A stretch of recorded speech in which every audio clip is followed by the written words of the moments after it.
Welcome back to Call Me By Your Game, the podcast where I, your host, Connor McCabe, bring on a guest to hear from them about a meaningful or memorable video game from a particular moment in their life.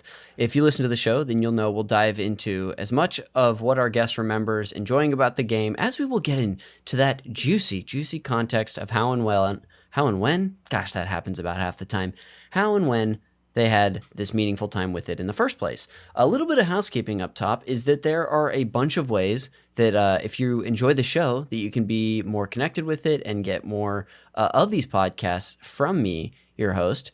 Anything that my guest or I plug today, you can find a link in the show notes. So wherever you're listening, whether it's on YouTube or a podcast catcher, if you look in the show notes, just click the episode, you'll see links to all sorts of stuff. So if you want to follow something that the guest shares or check me out on Twitch, there's going to be easy ways to do that right in the show notes. First and foremost, though, if you do like this show and you want to support it, the most helpful way you can do that is by sharing the show with a friend. And the second most helpful way is if you want more bonus podcasts from me and the creators of this network, you can check us out on Patreon. We're over at patreon.com/super NPC Radio, where for as little as $1 a month, you can get bonus podcasts. That tier, though, I need to clarify that it has like a 180 episode backlog of Patreon exclusive podcasts, but every tier above that, you're getting fresh stuff every single week. So if you happen to be a Mass Effect fan, we're going through the first Mass Effect game right now in a book club style setting. So every Friday for 11 weeks, we got a new Mass Effect episode. So check us out if you like me and want to hear more crap from me. And I do look at it as crap. That'll do it for the housekeeping. And I'll finally introduce our guest for today's episode. So please welcome actor, producer, man about town, and modern day Sandy Koufax, Phil Del Costello. Hi, everybody. Hello, Connor. How are you? Hey, good, pal. Welcome to the podcast.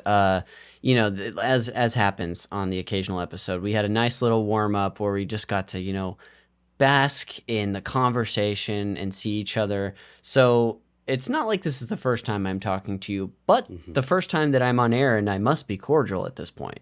Absolutely. Yeah. And I do love our little chats. Oh, aren't they just the best? Well, it's fun because this is the venues are so varied.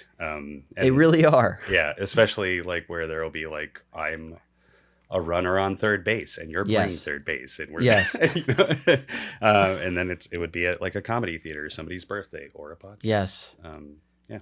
So we're just diversifying our settings for these little chats. It's lovely. Phil, I'm so happy to have you on the show. Thank you for joining me today.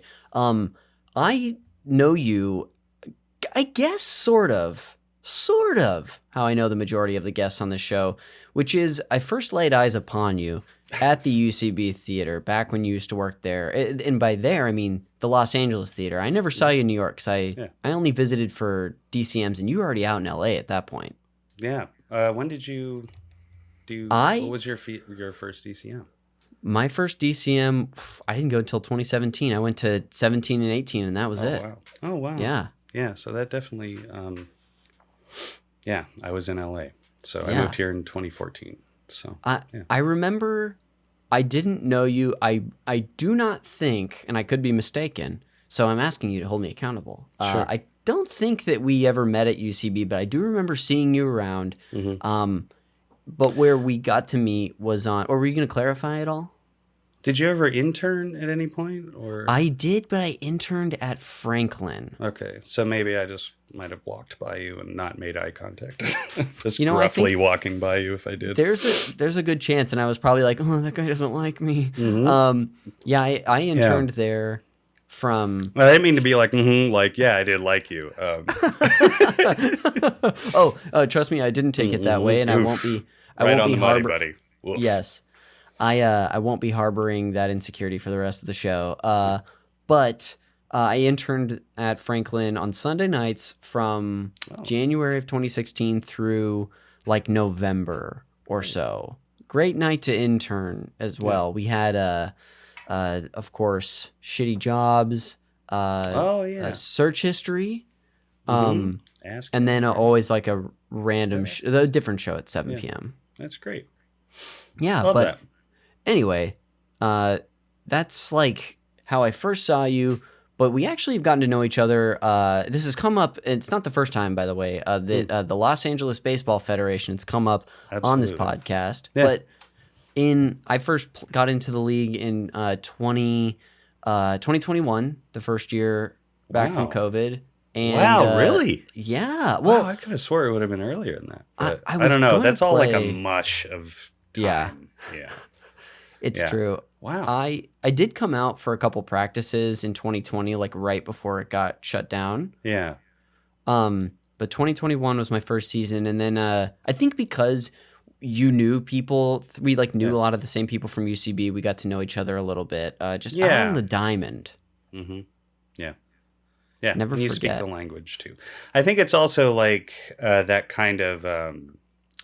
There's a slice of the pie of like UCB people that are like sporty. And like when you kind of connect with those people, you're like, oh, I can do bits and like talk about crow hopping, you know, stuff like that. Which I'm always itching to do. Yeah, I'm always itching for a crow hop. Yeah, I think that's like fun. And it is. Did you like play? You played baseball as a kid? Yeah. Yeah. Wow. Yeah, I played through high school. This will probably be more surprising, but I also played football all 4 years of high school. Wow. And I know that both my personality would not lead most people to believe that. I don't think. Yeah, well, I think there is also that part of like if you are into any sort of sports, even if it's like track, like there is some sort of like if you're around like comedy people, you kind of have to like tidy it up or be like, no, I'm not like, you know, like like you're the nerd somehow, like you're the one that's like vulnerable to like be like, okay, jerk, what are you gonna put me in a headlock? You know, like truly. that kind of thing. You jock. Yeah, it's very funny, but like yeah, I feel like it's always fun to like connect with that kind of thing. And then there's so many people that are like just involved in like comedy in that league. And then also just great like other talented musicians and people in film and TV, writers, like people in like production and events. Like it's nuts. It's a wonderful thing. It's my favorite. Yeah, it really is. It's great. Yeah. You're, you know, I mentioned that you're a modern day Sandy Koufax, but you are truly someone who, I mean, you're a fantastic overall player, but especially like on the mound, you're a fantastic lefty for people to get a real vision of that. Thank you. And you know, you're not you don't manage the yips. No, but you're a mainstay. Yeah, I'm technically the number 2. I'm the assistant manager. Oh, okay, gotcha. But I really like I don't do any admin. I'm like the spiritual leader, really, if anything. Yes. So yeah. But yeah, and I actually was involved in the precursor to the LABF. Yes. The CBA, the California Baseball Association, in Pasadena. So, and that was like, I think 2014 till LABF time. So yeah. And that's like a lot of the core people that are in the LABF, and it's all like just a great community of people like it's truly is like just one of my favorite things. 'Cause like, it's all great, like-minded people. What kind of like nationwide is kind of known as the Sandlot Revolution. I don't know if you've seen that. Just a little bit. Yeah, because like, well, I do like the team's Instagram account. My team is the Yips. Yes. And I'm very lazy at it, but I also connect with like teams all over the place. And there are teams everywhere. There are podcasts about this. Like Nashville has a crazy. It's so funny to be like, this is like, it's like how like improv communities are too. It's like, well, Nashville's got a crazy scene. Austin, like they have like merch. Like it's the same kind of deal. Oh, that's so cool. And you like if you dip your toe in it, like it's nuts. Like there are leagues in Canada, and it's all the same kind of stuff, the same kind of folks. There are meets, like, and like it's really great. So very grateful to be a part of that. And yeah, I'm happy you're a part of it too, because like I really got to know you better through that. And also like you're an incredible player too. So it's also that kind of like competitive, like back and forth kind of thing. Especially because you pitch too. So like it's very fun to like have that dynamic. It's the best. It really is. Yeah. Absolutely. It is really fun. It's so much fun to compete, and I think something that I really appreciate about your team, which like love the league, love everybody that I know in the league, but there are just some teams that like are harder to get along with is all I'll Sure. really leave it at. But Sure. the Yips, I say that to just underline how like I feel like last year when we were playing, you guys like our manager Jaquise was just like, man, Oh the yeah. Yips have the best vibes in the league. Just such a Oh good yeah. Oh, like thank you. Yeah, we like have the same kind of like relationships with like you guys, and there's other teams in the league too. And like sometimes it's just like it's like the needle kind of like it's either competitive or fun or it's both, and then it's like zzz, like that. And yeah. then you also just like it is like a vibe. And if like obviously everybody wants to win, everybody wants to Totally. do well, but like at the same time, like this is fun and we love doing this. So like to like make it over competitive and nuts and like argue things and like Yeah. blow your top. It's like, but I'm not here. Go play like the what is it? The Parks and Recs leagues and stuff like Yeah, that, which totally. I've done once, and it's like a totally different vibe. And I did one season, and I was like, I'm out of here. I'm not doing this because it's all crazy nuts people and nobody fun. Yeah. So and we have all the fun people. So which is great. So yeah, just that like sort of middle ground of competition, but also just good nature. Yeah. I think is what one of the things that makes the league special. So you know that's like how we have come to know each other. You know, over the past few years since I first played. But what else do you want to share with yourself about the listener? Share with myself. You mean of myself? Or share of yourself with the listener. Right. Yeah, I don't know. I'm a person like I guess like a lot of guests on your your show. Your little thing you got going on there. You know, I work in the entertainment industry. I do a lot of events, a lot of film festivals. I act, I do production. I very trying to write more and like kind of get back into it and do all of that and put myself out there more and like work with friends and like-minded people. And I just get to travel and live life and like share my time with like people like you. I tell you, when I moved from New York, it was like kind of a really hard adjustment. And like one of the things that like made it like worthwhile and like make me kind of like realize how much I liked it here was the baseball league. And then also just like the community of people that I had. Like I was able to, I opened up UCP East in New York in That's right. 2011, I think. And I moved here to open UCB Sunset, and I was just lucky to have a kind of like just like a landing strip where because like kind of the idea is like if you went to New York and you got involved like UCB or any of their theaters, like the idea was like you get good in New York, but then you move here to LA and you get work. Gotcha. And so like I knew quite a few people. It's almost like kind of like exoduses would happen. Yeah. Where people would like move, like a few, like dozen people would like move from New York like every year to LA. So like if I didn't know people already, I like knew people that like mutual friends and like or just people that like spoke the language of just like doing bits and you know all of that stuff. So like and I was just like a guy that was like mostly behind the scenes. I did a lot of I performed much more in New York. I never did like house teams or anything because I wanted to like I took my job too seriously. Well, I think seriously enough, and I didn't want to kind of like kind of commingle the two and like you know I really wanted to like make sure that like because like the lines can blur if you're like running a place and like you know, because all of my like best friends and the people that I spend my time with now are all people that like it's 90% people that I met at UCB. So like it very much like I wanted to keep it where like this was my job and because so many friends were like having shows and like if we become very, very friendly and then it's like, hey,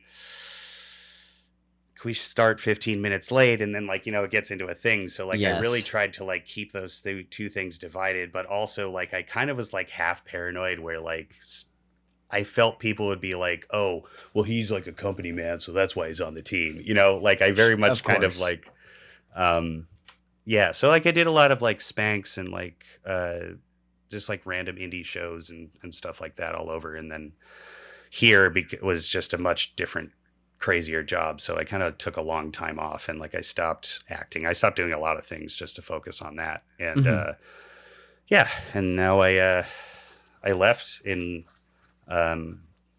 September of 2019. I predicted the pandemic. And then I just like I had my year like set up freelancing. Yeah. And then it just like Gosh. and then done. So like yeah. And now I'm here. Yeah.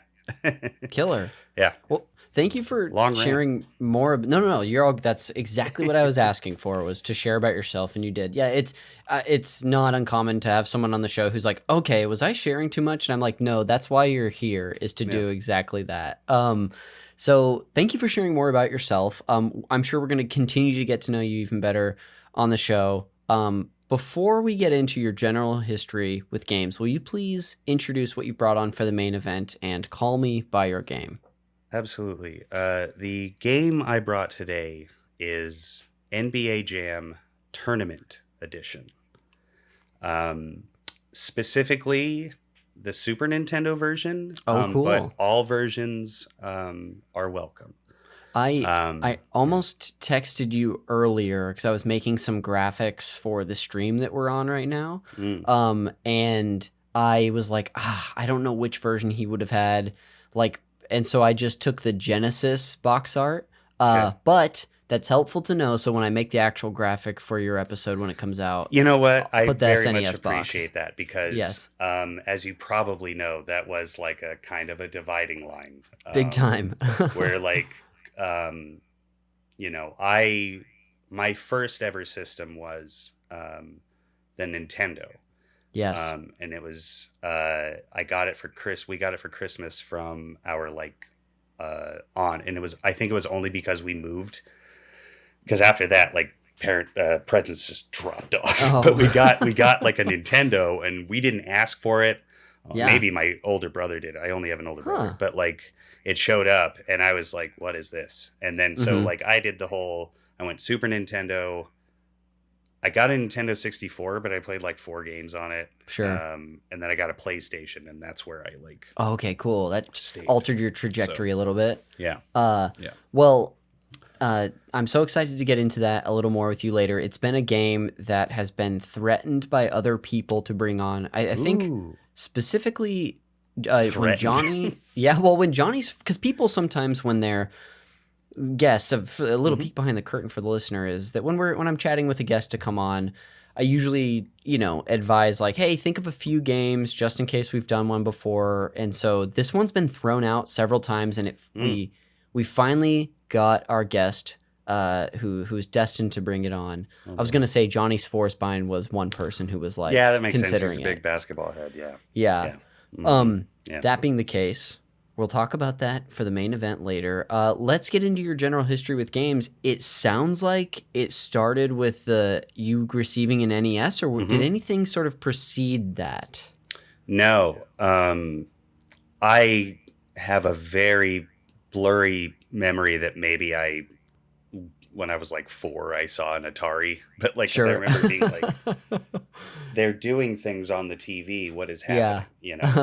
But yeah, Nintendo was like the first foray, and it was just the Mario Brothers Duck Hunt for I don't know how long. And then got into, and I mean, I'm 7 or 8 years old, maybe. At this time. Yeah. So like really got into, my brother and I would just get into all of the standards, bases loaded, blades of steel, ice hockey, which are all like games that I considered for this. Yes. RBI baseball.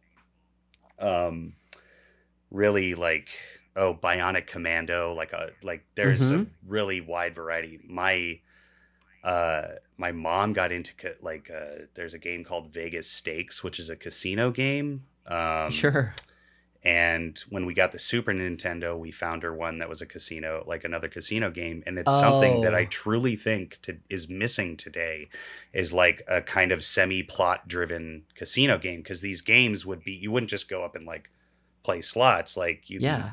playing blackjack, and then like an NPC would come up and be like, "Hi, you look very interesting. Would you like to buy this watch?" And then you can either buy it or not buy it. And then if you buy it, you'll play a hand of like blackjack, and Uh-huh. then somebody will come up and it'll be like either a policeman to be like, there are people, con men running around selling fake watches, and then it'll be like, oh no, I lost $500. Or someone else will come up to you and be like, ooh, that's a great watch, could I buy it for $1,000? Like, there's nothing like that now to my Whoa. knowledge. And I think like that kind of game Yeah. is like very cool, because you kind of like through those games, it's always a common thread of like, you start out being like, let's go to Las Vegas, and then you like get invited to like the more exclusive high dollar casinos and stuff. That's Yeah, so great game. interesting. So it's Yeah, not just like a simulation of like, different gambling games, I yeah, guess. there's like plot. Yeah, yeah, Oh, it's great. that it's funny. My dad, well, I grew up as well with an NES because my parents had one when I came, just arrived on this earth. Yeah, And my dad had a game similar to that.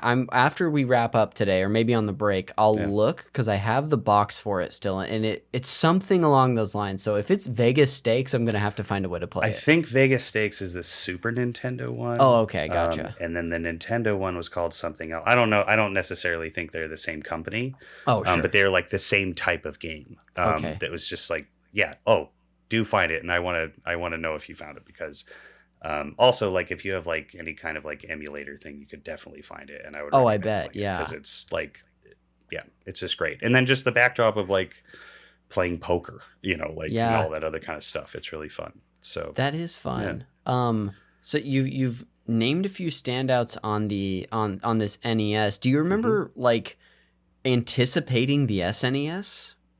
Yes. And it wasn't, it was just because it was like, oh, there's like new shinier stuff. Yeah. And Uh-huh. also at this point, I had just loved the Nintendo. And at the time, there's also arcades around. Yeah. So like there was kind of this, almost kind of like a race to see like which gaming company would put something out that would like get to as good as arcades. For You know what I sure. mean? Absolutely. And like I remember just being like, wow, everything's shinier. And like I think like the first game that like made me go, holy crap, was Donkey Kong Country, and Okay. like Yeah. Rare, and just how Rare did stuff. Mm-hmm. And so like I just knew that I was just like, oh wow, this will just be like prettier and better, and the sound will be better. And like the Super Nintendo might be my favorite system. Yes. Um, Yeah. because I mean, we're getting into like teenage years, like early teens, and like just so many different games that were just like up. Like Mortal Kombat 2 on the Super Nintendo Mm-hmm. was like another one that I almost mentioned. Yeah. That was one I loved. The only Zelda game I played was A Link to the Past. Love that. Yes. We've Um, talked about that a little bit out like on the ball field, I believe. yeah, yeah, I think it's come up a few absolutely. times. I don't know Yeah. if you had like been diving back into it or what, but oh, Oh, well, I to talk did. about a link. I still have my original cartridge, the game that I had, but the Yes. battery's dead. Mm. And I think you said you could help me. So like if I ever start the game in my original Super Nintendo, which I Mm-hmm. still have by the way too, and Ooh. it's the one that has like the yellowing problem, like the Yes. bleach in the middle. Yeah. Like I have one of those. So if Oh, I that's ever see great. like anything where there's like a Super Nintendo and like an Onion article or a meme or something, if they do that bleaching, that means that, because Yeah. that was such a funny like phenomenon that like that just happened. Yeah. It, like To got like a discolored over certain time. line of them. Yeah. I don't remember if it was like a material switch or something, but um yeah, and then that's like where like arcade like ports started to happen, Yep. and where you really started to see like the capability of those machines and everything. And just there are just so many great games, and at this point we're also renting games and stuff like that. So just Yeah. getting to try stuff, and like I got into Street Fighter 2. Ooh. That was Speaking really of Johnny, fun. that was Johnny's pick. Oh, was it? Yeah. Turbo? I don't know if he specified. I mean, but how could you? Turbo's I the don't only know one how many. Yeah. I've actually played. I have Turbo because it's on the SNES Classic.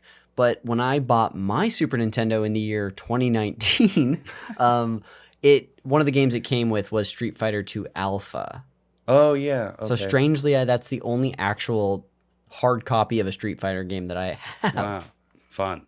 Yeah. Yeah. And then, like I had like friends too, and some friends had Super Nintendos, some had Sega, and like when the Genesis was around, then like, the Sega kids were like, we get the blood with Mortal Kombat. You don't. Yeah. You get the green. But like the graphics were better on the Super Nintendo version anyway. Mm-hmm. But yeah, but then I think you could get it. Like there was a code where you could tint it, but the fatalities were different. I don't remember. Yeah. So, but then it was like either people had Sega or Super Nintendo for the longest time. I loved that machine so much. I thought it was the best. And I loved like the packaging for the games. I thought that was great. I loved opening them up. I loved the instruction booklets. Yeah. All of that. And then the Nintendo 64 came around, and I just kind of latched on to GoldenEye and, but more so the wrestling games that were on it. Oh my goodness. So are you a No Mercy guy or what? Yeah, No Mercy, because I think, that was the last one. So that technically was like the most like kind of polished and like more kind of deep one. But yeah, I mean, the WCW NWO one was great, like the starter. And then was it WrestleMania 2000, I think? Maybe. Yeah. And those were like the game. It's like a total generation that I just like didn't really get into, and I think part of it was because I didn't like the controller. Yeah. And like the I don't 3-pronged trident. Yeah, and then like the kind of button set up on the right I didn't like, and like I felt like the games that I were playing, I was like, there has to be something that utilizes this great, and I just like I tried enough, and I was just like, and then the PlayStation came out, and I was like, all right, I'm done. Like, and the PlayStation I loved that. Speaking of which, what are some PlayStation titles that like you remember fondly? Metal Gear Solid. Metal which Gear. Was 2 discs, yeah. Yeah. Final Fantasy 7. A very long line of football games. Both like, and also like going back to Super Nintendo, like all the Madden or like the EA games, like the NHL games, love those. Yeah. But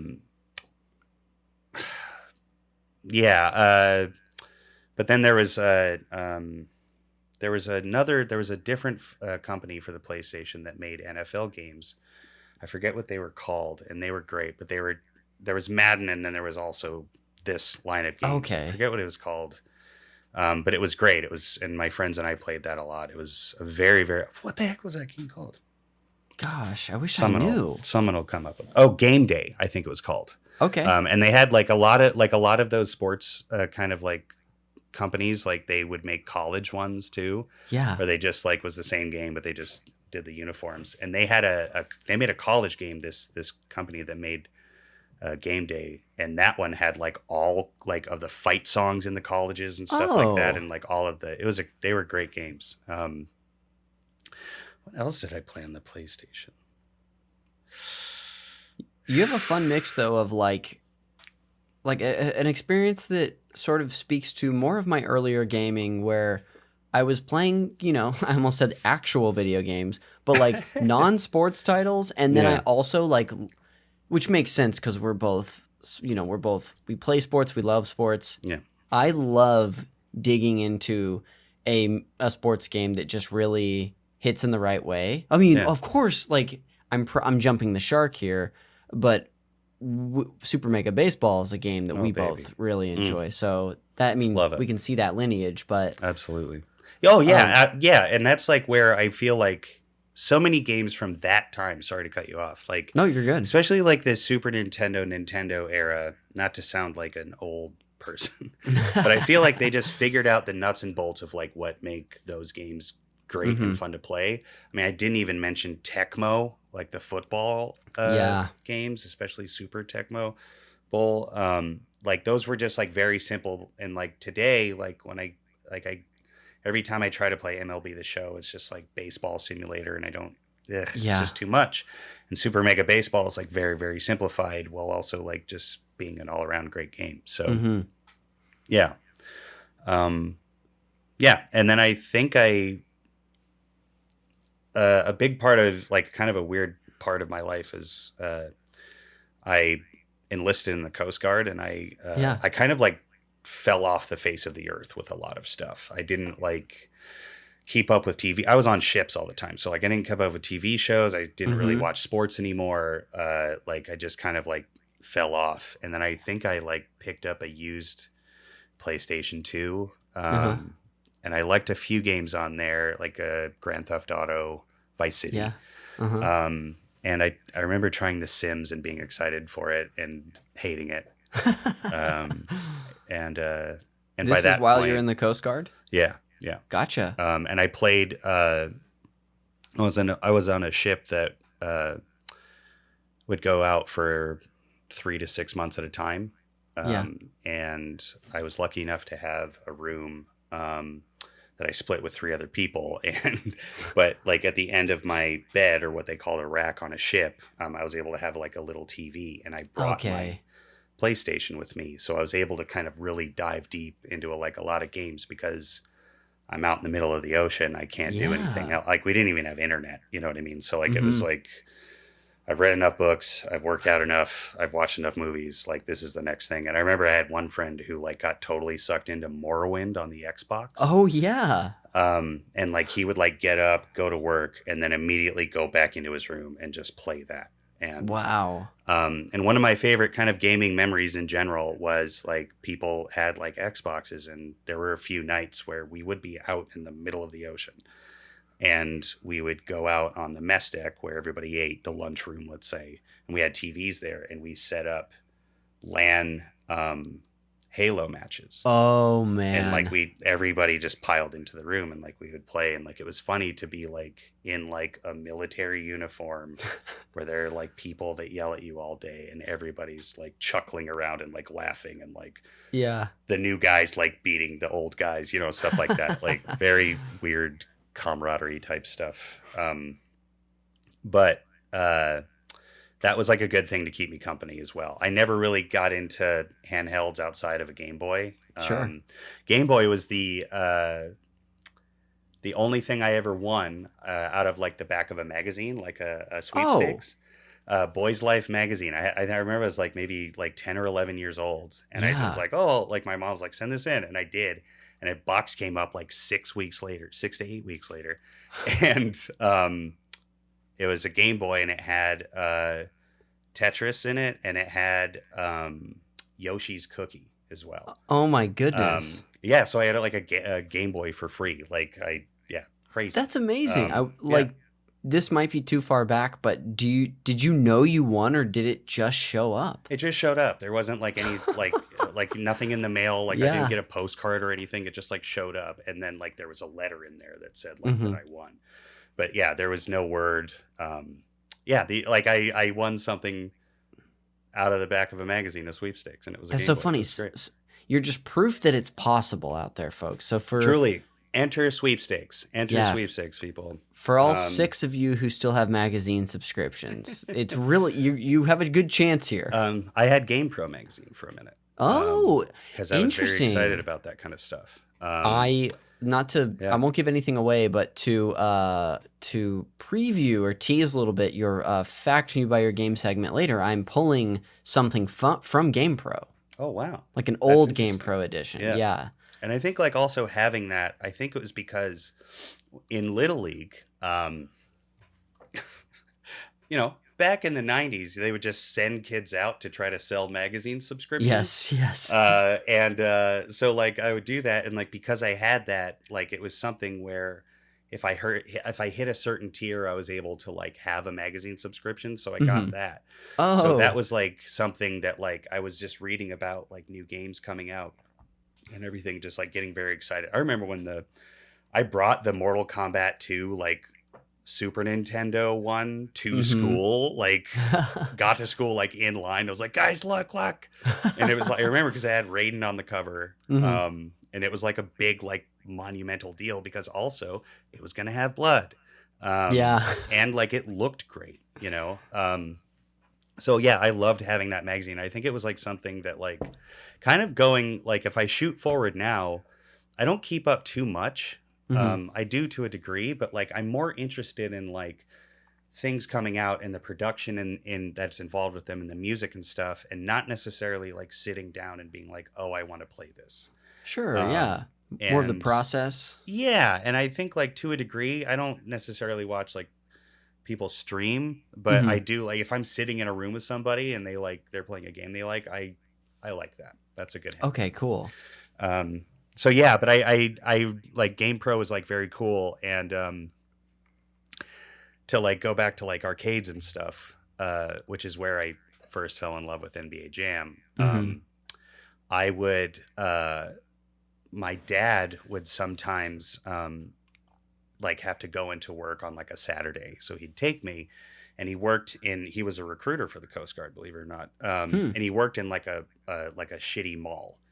And in that shitty mall, because you know there's like recruiting offices all. Was it like a strip mall? It was like a mall, but it was like the dirt mall in town. This is Montana, Billings, Montana.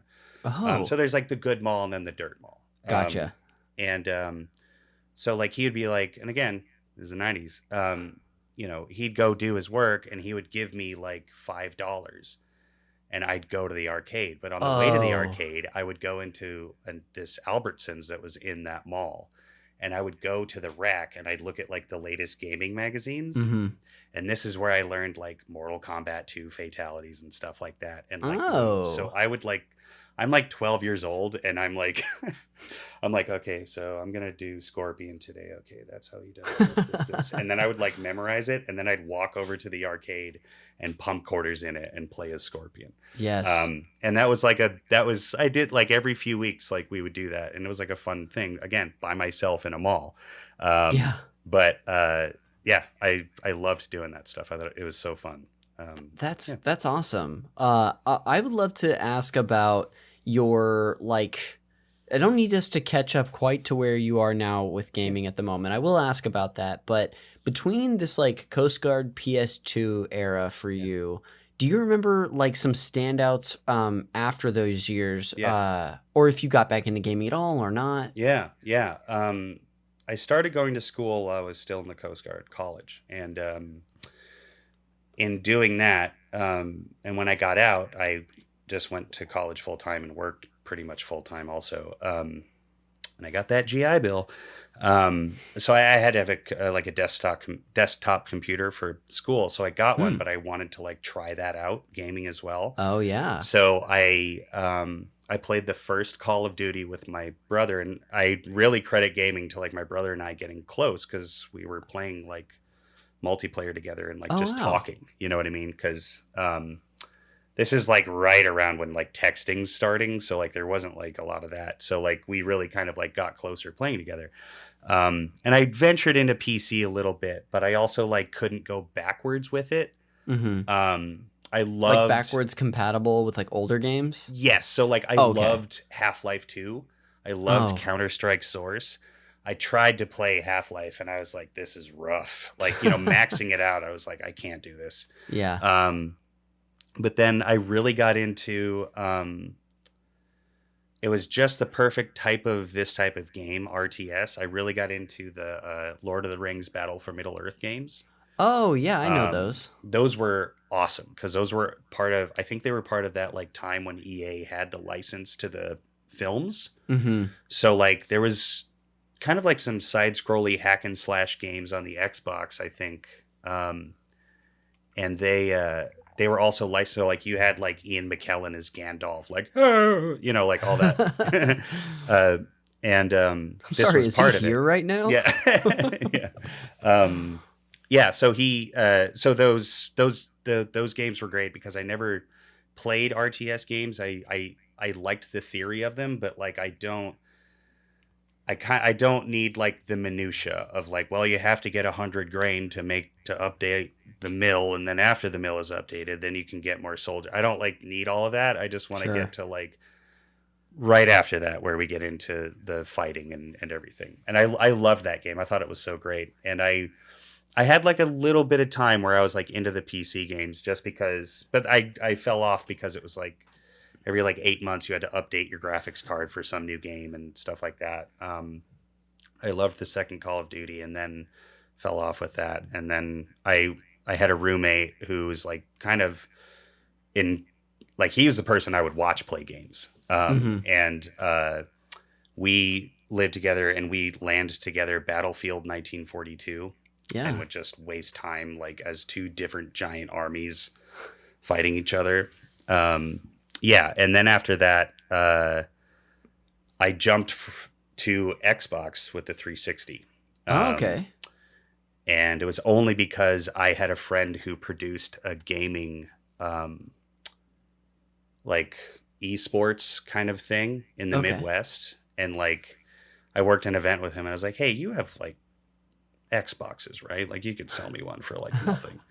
I had no money. And he was like, oh yeah. And like, I think he sold them to, like, I bought two of them. It was like $50 a piece and it came with everything. And I sent one to my brother. So then we continued to game this one. Oh, that's sweet. Cause like we were both like kind of like adrift as far as like gaming and stuff. Yeah. So then 360 was Battlefield 3. Loved that. That was another one that I almost did. A lot of shooters. I loved Borderlands 2, having never played Borderlands, the first one. Okay.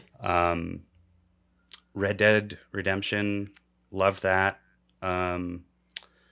Yeah, and I really liked the Halo games up until like 3. I kind of fell off after that. Yeah, and then the PS4 came out and Battlefield 4, and Ghost of Tsushima, loved that one. Oh yeah. What else? There's a bunch. It sounds like you've like Diablo 3. Oh yes. Oh yeah, I that forgot game. you're a Diablo 3 person. I've seen you play yeah. that on Switch. I like and if I log on and you're there. Yeah. That's one where that was the game that motivated me to get a Switch when they announced that they were going to release it. Oh, okay. Because I was traveling for work a lot at the time, and it was something where, or at least before that, and something happened with air travel where I couldn't like fall asleep anymore, but I also couldn't focus on what I was reading. So like a video game is a perfect way to like burn away that time while also like kind of like having an excuse to play a game. Totally. So yeah, I got that, and like but I first played it on the PS4. I kind of started doing a thing of like getting a lot of PS4 games I loved on the Switch. Okay, like sure. I just started doing that recently, which is really fun. I kind of like really, The Division. I really liked that. Division 2, which I kind of like fell back into recently. And I have no clue what's going on. It's like, it's one of those, you don't play a lot of shooters, right? Not a ton. I can occasionally get into one though, but I haven't played that. That one is one of those ones I just like the way that it's played. Like the gameplay is like really great. But it just has all of these currencies and like armor sets and all of this other stuff that like I just can't. Yeah. I'm not doing this. And like now I have a PS5 and I got Baldur's Gate, and I don't know if I have the right brain for that game. Oh, sure. But just because there's so much, and like I think like there's something where the older I get, I think I'm less up for a learning curve. Yeah. I love the Far Cry series because you don't have to relearn anything. Yeah. And like a lot of kind of sequel games like that, like Super Mega Baseball, didn't have to relearn anything for that. And Borderlands, don't have to relearn anything for that. But every so often I'm up for it. Like Ghost of Tsushima, was another one that I would have talked about, but I came to very late. Yes. If anything, the games that you're supposed to play, I come to late. I can relate to that big time. So, yeah, and it's not something where I don't necessarily keep up, and I don't... it's, again, like I'm more so like, oh, wow, look at this trailer for this game, and just how far everything's being pushed, or like listen to the score, listen to the voice acting, listen to the sound, or just like how polished everything looks, or how like little beard hairs are all looking different and stuff, like how shinier the helmets are. That's like more of what I'm into. And then I just kind of crawl back to like the games that I like kind of core play, and I venture out, but I'm like, I don't know. I don't want to be that person. So your recommendations, I'm looking forward to see if any of those click, because I don't want to like be that like almost like your parents with music, but it's this, and I'm kind of like, well, it's not RBI baseball, so it's dog shit. You know, I don't want to. Totally. I don't want to be that person. So I do want to like venture out. Oh my God. I mean, I completely didn't even mention the Fallout games, which was another one. That was number 2. That was like the runner up to NBA really? Jam Wait, is there edition. one that you're like most fond of looking back? 4, only because I felt like it was the most like rounded, even though a lot of people didn't like the story. But 3 was like my gateway into it. Okay.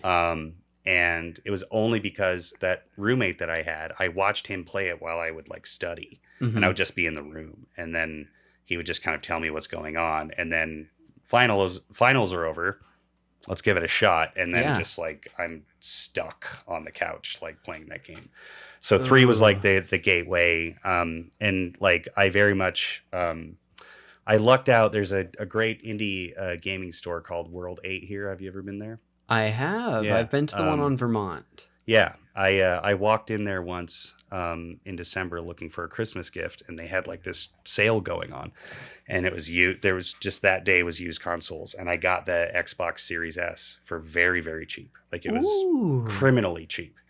And I knew that they had like the Game Pass. I was like, screw it. Like it's still like kind of lockdowny pandemic. This isn't great. This is just another thing to do, and since it's a Game Pass, it's like the price of one game, and I can go back and like play those Halo games or everything else that I missed, and like just kind of dip my toe in a lot of stuff. So I got one of those as well. And since like that Bethesda thing happened, which is another thing that I kind of like am also kind of intrigued by, is like the same thing with like studios, like for film and TV, but then also like record labels and stuff, like game studios, especially with what's going on now. And I do not stay abreast of everything that's going on. But like just to see how things shift and how there are these like big waves of things in that industry, which for all intents and purposes is the entertainment industry that I work in. So like it's something that I'm like very drawn to. So like to see how these kind of companies like shift around and stuff like that. So Microsoft buys Bethesda, and I think they recently did another one, Activision or something. So like all of the Bethesda games are on the Xbox. So I can at least go back and play Fallout 3 that way. I mean, I can buy it on the PlayStation, but I'm very much also becoming like a physical media person. Oh yeah, so me too. Because like your digital library doesn't mean it's always going to be there. Yeah.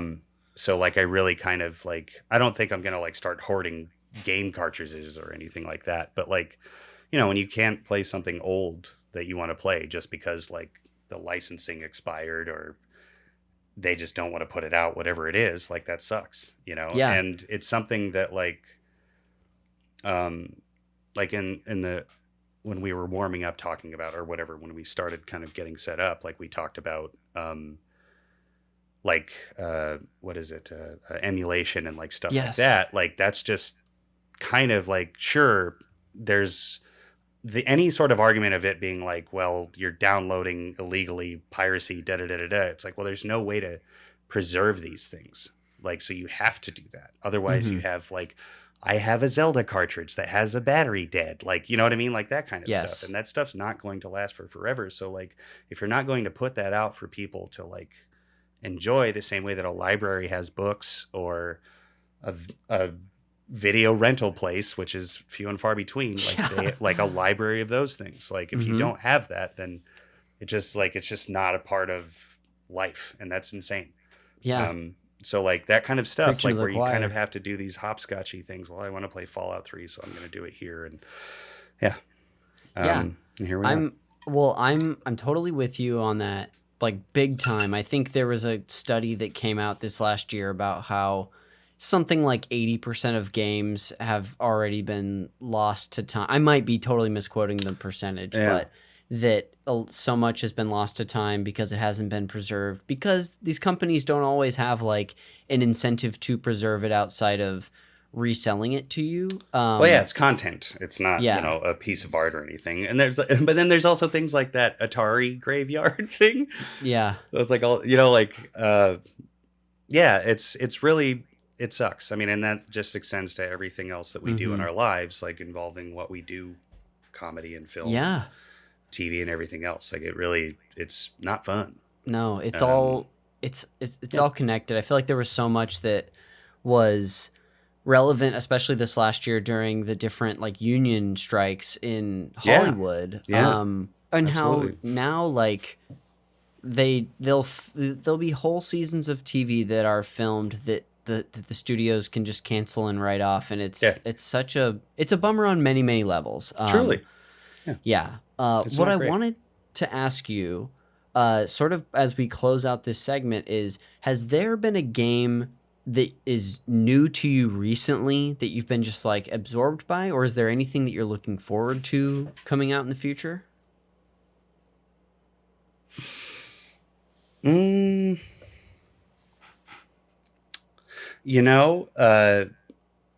back to the kind of Switch older games, also there are a lot of games that I like never got around to.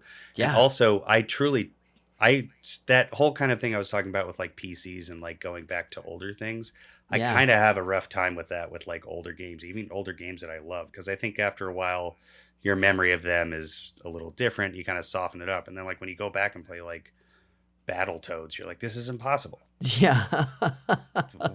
Like, and I bought this, or like getting past like the seaweed level in the first like Nintendo Ninja Turtles. Yeah. Like, famous. So like, but like there is like a point where I can kind of like zero in on, and I loved Arkham Asylum. And I got on the Switch like the Batman bundle, and I'm playing Arkham City, which I only started and I played for like 30 minutes. And then I think I had a move or something, and it was like my roommate's game, so like I didn't play it. But I was like, I really loved Arkham Asylum. I really, really liked it. So like I got it just recently, and now I'm kind of like very like captivated by it, because I never played it. And there's something that not to sound like a so-and-so, but there's a thing that I heard Guillermo del Toro say in an interview. And he's talking about films, and somebody asked him like, oh, what are some of your favorite older films? And his response was, oh, there aren't old films or new films. There's just films I haven't seen yet. So like kind of go through that lens, like with gaming, like that kind of thing of like thinking of it like as an older game, but also like kind of like how, especially with like shooters, for example, like how the controls have kind of like coalesced into like one control style over the years. Like, and I think like Call of Duty kind of standardized that, and like Halo did, but then like one system one game would have like the grenades on the right, where the other one would have it on the left, like that kind of stuff. But now it's like all kind of the same, and now like they've incorporated the slide, into like so many games. Like, and it's funny because like when I got the Xbox and I'd go back to play old Halo games, I would think that I could do Halo 3 stuff in the first Halo, and you can't, and it seems very rigid for a minute. You know what I mean? So that's kind of like what I'm getting at with like going back to like older games. But this one, like I very much like, also just to kind of see it ported to the Switch. What was that like around the Xbox 360 PS3 time? Is that the Batman, the Arkham series? Yeah. I want to say it was like PS3, Xbox 360 into the next generation a little bit. Yeah. So I basically never played it, and I remember just finishing Arkham Asylum, being like, oh wow, that was awesome, and then going into that and then just like falling off the face of the earth with it. I think that like probably is like I'm really looking forward to it. Yeah. That's fun. As someone who like, I try to keep up with certain games, especially, working in, video game content creation. I like to stay abreast when I can, but half of my gaming, if not more, is like retro titles, whether I'm revisiting an old favorite or playing one for the first time. So I can totally relate to that. Phil, I'm sure there's just like a mountain more that we could have discussed. It's truly, like, I didn't know what to expect, but I didn't expect just like the depth of all the stuff you had to share about. We really just scratched the surface. I really prattled on there too. Yeah. Hey, it's what I asked for. Thank you for humoring me. Yeah. You bet. That being the case, we're going to take a quick break, and then when we come back, we'll talk about all things NBA Jam Tournament Edition. So I'll see you on the other side.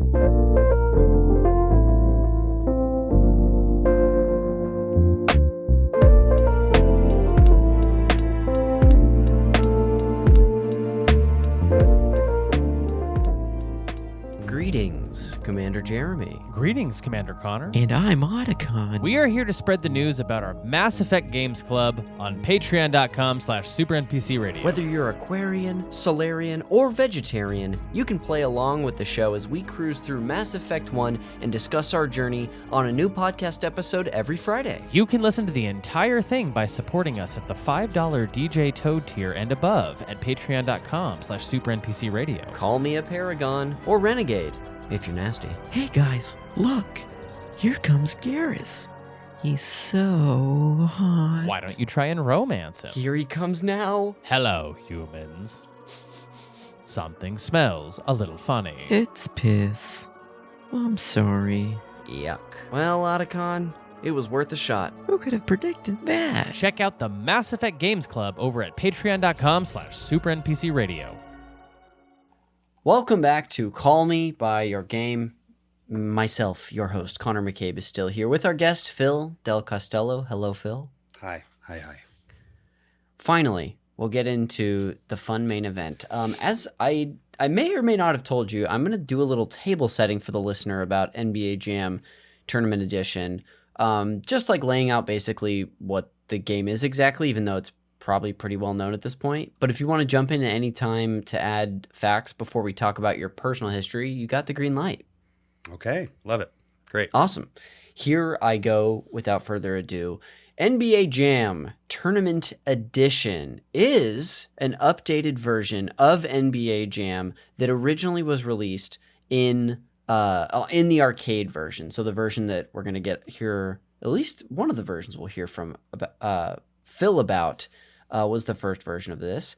It included updated rosters, new features, and Easter eggs combined with the same gameplay of the original. And there was actually original music created for this game that replaced the original NBA Jam music. Teams now consisted of 3 players, although, like, traditionally, you can only have 2 on the court at the same time, even though the rosters had 3.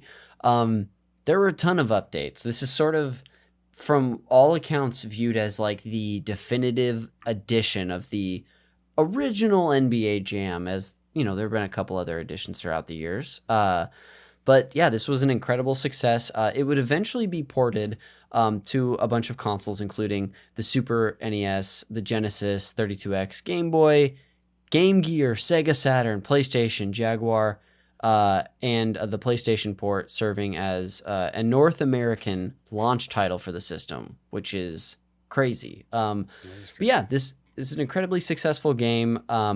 Let's see, first released in 1993. Like I said, the designers were Mark Turnell, who we're going to hear from a little bit later. Published and developed by Midway, also published by Acclaim. But yeah, huge game. There are many, many details we could talk about. Phil, as far as just like basic table setting goes and the information we need to know about this game, is there anything you want to share before we hop into your history? That was great. That was a pretty good background in it. Not that I'm any sort of historian on it, but I'm a little a slut for approval, as they say. So I'm really happy to hear that. Yeah. That's great. So someone behind you might be trying to get your attention. Yeah, that's my wife. It's okay. We're clear. It's okay. I think it's fine. Yeah. So, Yeah, I remember like one of the big things was that was a Midway game, which was also the company that made Mortal Kombat, and they had like Yeah. a lot of tie-ins with that, which was very fun. Like you could, I think in the arcade version, like because you could do like big heads and stuff like that, you could also be like Mortal Kombat characters. Like there were a few like Yeah.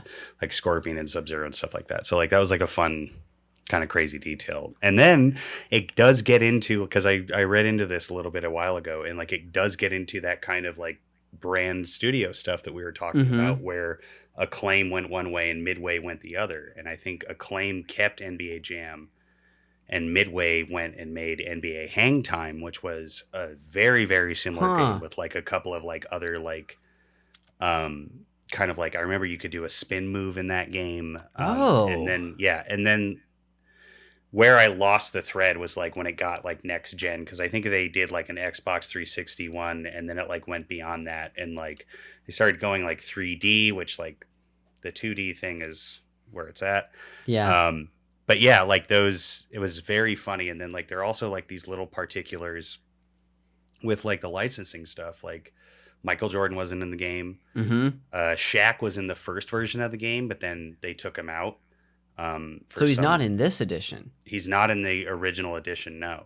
Dang. Charles Barkley wasn't in it, but also he had his own game called Shut Up and Jam. Yes. And also Jordan had that like side-scrolly platformer. I'll tell you now. Something in the Danger in the Windy City. Or Chaos like in the Windy City. Chaos in the Windy City. That is. I'll get ahead of myself here by letting you know that's one of your recommendations. Is Michael Jordan, Chaos in the Windy City, and that's if like I'll just tell you now, it's if like you really miss your Michael and you just need some Mike, that's going to be your recommendation. Yeah, absolutely. I also can tell you that I've beaten that game really? As a child. Yeah, and I remember when it came out because I was like, "What is this?" And I remember he had like he could obviously palm a basketball, so like his whole thing was like he had a fire basketball and an ice basketball or something, and it was like a platforming kind of like game. So you would like throw these like basketballs at like. I forget what happens because, like, it's. He's found himself in this situation in Space Jam as well. Yes, like where he just kind of like goes into some alternate universe or whatever, and he has to get his way out via basketball, or a version of it. So like he's such a complex like personality. If I think of it later, I'll get to it. But like, he's not in that game, and then.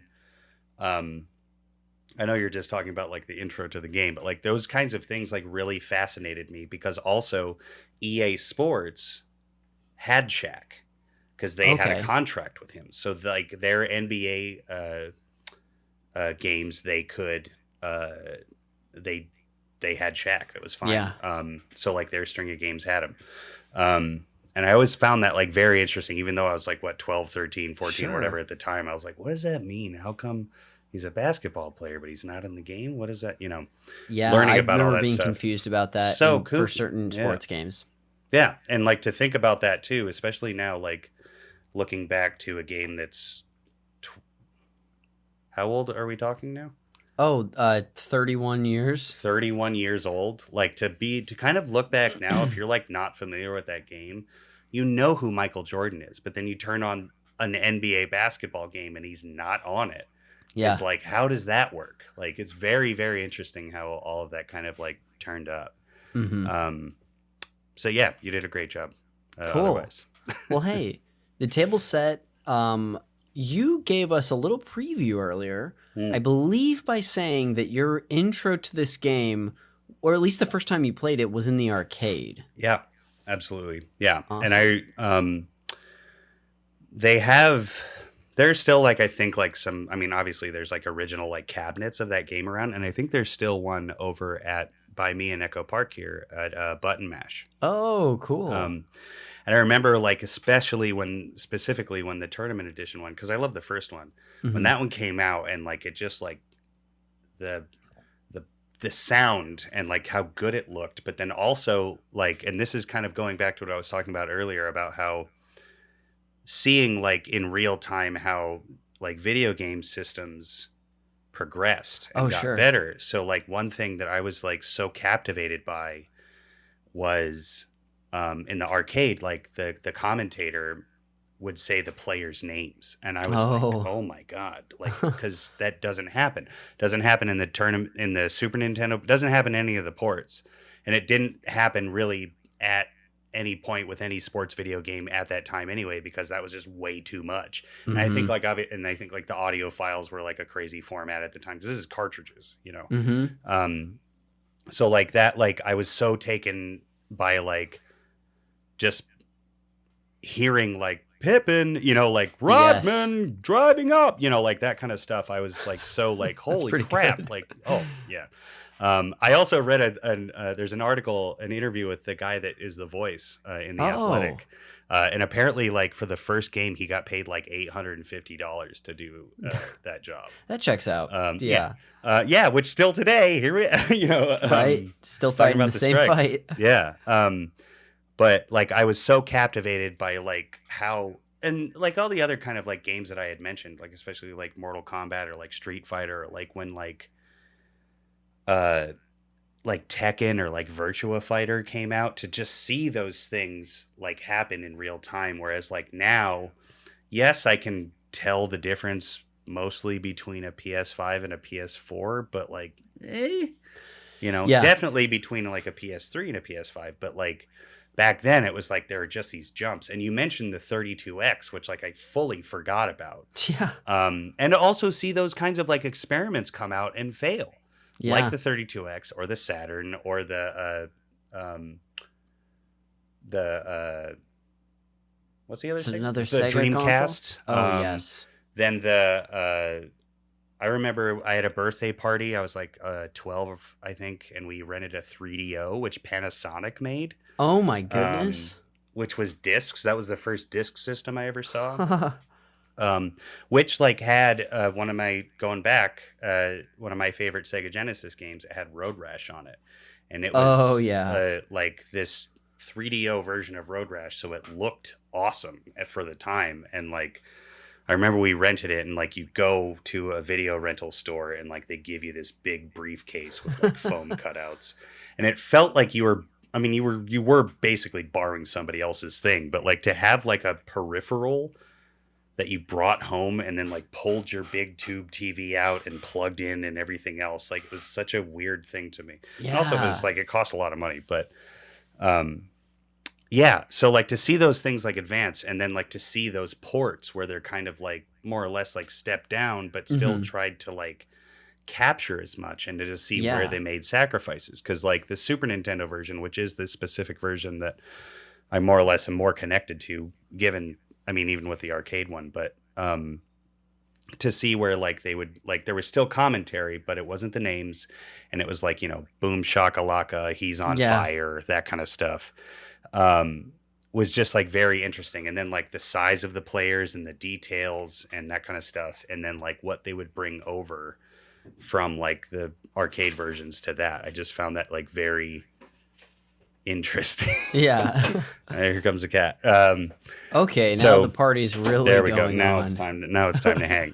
What's the cat's name, by the way? This one is called Baby. This is a rescue cat that we took in that had quite a few health issues, and it's basically taken over the space that I'm in right now. Well, welcome but she's to the super pod, sweet. baby. Welcome to the pod, baby. Yeah. So when that one came out, and this is like where this is kind of like in the vein of your show, like where I'm like very connected to it, was having GamePro magazine. It was like when the new one came out, there was like a cover thing for it. And just like there was this whole article about like what they were bringing to the Super Nintendo and the Sega Genesis. And I think I'm maybe in 5th or 6th grade at this point. And I was just like, oh my God, they're going to do it. I loved sports. Like at that point in like in the late 80s and just all the way through the 90s, I loved every sport there was. Like everything was just like fucking killing it. Like basketball, baseball, college sports, like Olympics was like awesome. Like football. Like I really was like plugged into everything. Like I'd get home from school, watch Sports Center. Like I was so into it. So like to have like my favorite game that was in the arcade, which also costs money every time you play it, to have that like at home, I was just like, oh my God, I was so excited for that. So like that's so cool. And I remember in the arcade version, I would still, to this day, I still do it where like when you're playing, you can put in your initials, but you can only do 3. It's like how you sign in. And I would just do FIL for Phil. And I still do that now. And so we're talking like 12 and I'm in my 40s now. So, yeah, well, I to relate to you on that, like mine have changed over the years. Like for a while, I think I would just put Con, just CON. Oh, great. Yeah. No need for ass. We don't need to. No, come on. It's a family show. No, not It's at a all. family But I would do CSM because my middle name starts with an S. And then I Stinky? think what'd you say? It's Stinky? It's Yeah, Connor Stinky McCabe. Stinky McCabe. Yeah. Everyone always guesses that first, and it sucks because they're right. Yeah. Why is that? I think it's pretty good. Like, you're a stinky guy. Like, it fits you, I think. Oh, you know what? I can't shake it. It's just, it's obvious. But actually, I'll just take this time to brag and tell you my middle name is actually Savage, which is my mother's maiden name. Oh, yeah. Yeah. Cool. So I think there was also a time where I would do Sav, like S-A-V. That's cool. Because I was like really embracing that name. But all that being said is I kind of took away from your story talking about inputting your name in that way. Oh, yeah. So like when I got it for the Super Nintendo, I just kept doing it. Yes. But where like the story starts is like, yes, the Game Pro thing. But then I did this twice in my life for a video game where I faked sick for school. Yes. So I knew it was coming out, and what I did was, this is definitely not a time for. There she is. This is definitely not a time for like. There wasn't a time like there was pre-orders or anything like that. Sure. So like, I remember my mom was like, "I'm gonna go run some errands," and she knew that I wanted the game and knew when it came out. I also like saved up money for it. And what's funny is like, this is a cartridge game. And to look back now, it was like $65, $70. Yeah. That's still the same price for a game now. Yeah. Which is kind of interesting when like people kind of complain about it. It's like, that's what it like gas doesn't do that. Like nothing does that. Like no entertainment medium does that where it like stays the same price. Especially what's so funny to consider. Obviously there's a wider reach, but like the production of them and everything definitely costs way more money. Absolutely. And then the promotion of them and everything else. But I knew it was coming out. So I gave my mom the money. I wrote down the game and I said, "Can you get this for me?" Yes. And then I called in sick. She didn't know. Oh, so no when way. she came back, you were just she there? had the game and I was at home like, oh, you got it? And I remember the box I remember because like the Super Nintendo, I loved the packaging for the Super Nintendo. I remember the box because it was also like wrapped in cellophane. So like it just felt like, and it had the 3D logo for NBA Jam. It's just there chunky and it looked so great. And then you turn it over and it's got all the new features and everything. And I called in sick to school to do this. Yes. And I cracked it open and I just started hammering away at it. And I was just so in love with every part of the game. Again, going back to just like loving sports and then like seeing what they did and seeing who the lineups were, because I think there might have been a little bit of change between the arcade and the platforms. Could be sure. wrong. But also they added stuff, which I also looked up because I knew that they did, which is very, very funny. They added, they did like a big head thing, but it wasn't like terribly big and detailed or rendered. Because also like that was another thing, like talking about sacrificing in the port was like, on the arcade, like they looked like the players, but like on the platforms, no, they just were like like faces and then dots, like more or less. But like in the hair was accurate. But you could be Bill Clinton and Hillary Clinton. That's right. You could be Al Gore, but not Tipper Gore. I don't think she was in the game. No, and there were a bunch of those other kind of random things. So also my game is connected to the Epstein list, which I think is like really fun to think about. If only we all could have our Call Me by Is Your that the Game. first? Is that the first one on this show? You're the first. Folks, Congratulations. These are the And days. just when you thought there wouldn't be a standout moment, you got this. Oh, also Shaq had Shaq Fu, Oh, of fighting course. Yeah. which was What's with all these chaos. NBA players having these not? Just Well, I guess going on. Barkley's was basketball, right? Yeah, Barclays was Shut up and basketball, jam. but I think there was like punching, double dribble and so on. Okay, cool. But that was another thing. Is like NBA Jam had all of those crazy dunks, the on fire Mhm. mode. There were no fouls. There's no out of bounds. Mm-hmm. And then there were also like all these kind of fun. One thing was like, because I had the first NBA Jam too. This one came out and they added a lot of stuff that you could like modify, like how the speed of the game, like how fast the players moved and everything else. And then you could do hotspots, which was my favorite, which was like it would put periodically on either side of the court, it would put like a star that would be a Okay. certain amount of points. So if you stood on top of that and shot it, or maybe you started your dunk or layup from there, you would get that. So if it said 5, you Ooh. shot it and you made it, 5 points. And that was a whole nother fun way to play the game, especially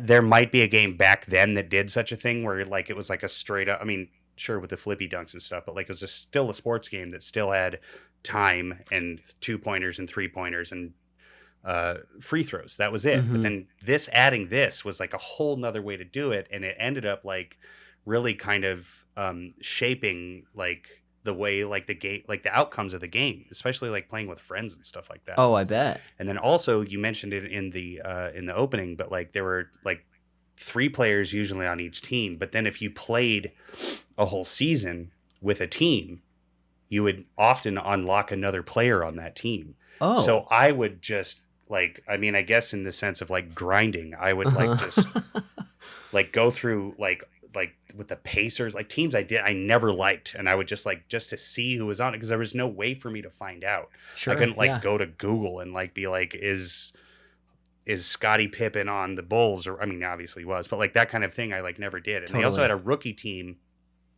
which had Christian Yes. Laettner on it, who was put on the Dream Team. That's right. The year with like Michael Jordan and Scottie Pippen and all those guys. And it, like, so they had all of these like fun little like additions to it, while also just still being like going back to like the port thing. Fundamentally, the framework was the same. And it just like really, everything I loved about the arcade one, like I wasn't even bummed out about I mean, obviously the player names and all the other graphic stuff wasn't going to happen. I was just happy that like it wasn't clunky and it like worked, and all, like my friends loved it. And since then, is there something you want to interject?